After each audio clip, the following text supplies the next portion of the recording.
Congratulations. This was such a lusciously beautiful film. Thank you. Lots of aching and pining. Yes, indeed. What was it like diving into his earnest shoes?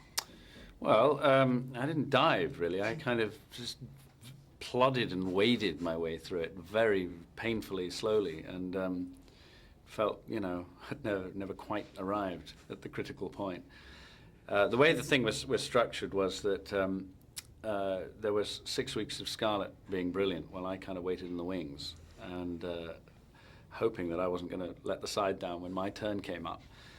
We were in Luxembourg, that's where we were filming, and my job for those first 5 or 6 weeks was to come in on a Tuesday and maybe a Wednesday and a Friday, do another look out of a window, walk down a corridor, sit at the end of a table, and then go home again. And in the evening, we'd all go out to dinner and everyone would say, Scarlett was so marvelous today. This is going to be such a wonderful, well, as long as you're good, it's going to be such a wonderful film. Oh, Tom, he's just started today. Tom Wilkinson is going to be fantastic in this film. And Judy is so amazing. God, all the elements, well, we haven't seen Colin yet. But, so it was getting like that, and the build-up was appalling. And, it was, until we actually got physically into Vermeer's studio, I wasn't really put to the test. So the pressure by the time I got up there was pretty paralyzing, to say the least.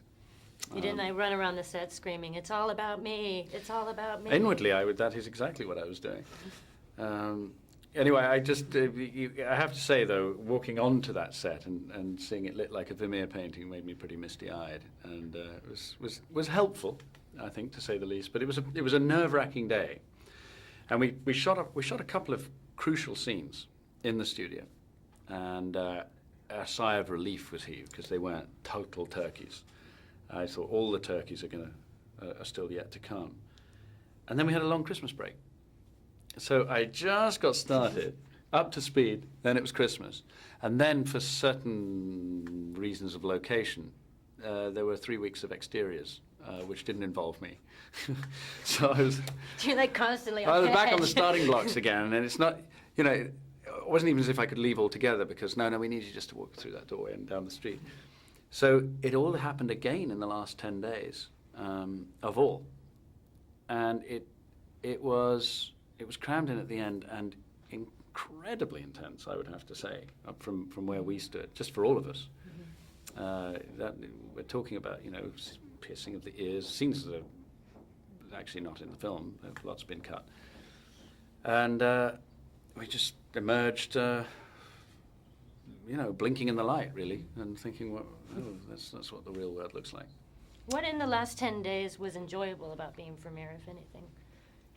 Oh, I don't know. It was just, for an actor, I think there's something essentially infantile about what we do, and we just get pleasure in submerging ourselves in fantasy, really, and if that becomes a complete and comprehensive experience, then we're ridiculously satisfied. I have no idea why that should satisfy a human being to entirely pretend to be somewhere else and someone else. But I suppose if that's your job description, then it's great when it feels that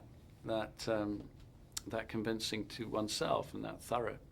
Well, when you read the book, or at least when I read the book, I felt like I was going into that whole world, and to be able to realize, the tastes and the scents and the sights must be intriguing and like a master class in a way. You go from master class to master class. Well, suspension of disbelief is exciting for people. Otherwise, we wouldn't want to hear stories. We wouldn't listen to music. It's to be transported somewhere is wonderful.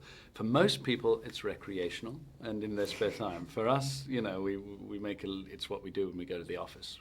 So it is a bit odd, and it's odd to come home from. We all found. Every single one of us, I think, that I spoke to afterwards, when we're talking about, grips and electricians, actors, people on production, were so spellbound by the experience of this thing that, home life felt a little bit unfamiliar for a little while. You command your wife to scrub the front stoops. No. Probably not. I'm kidding. But thank you very much.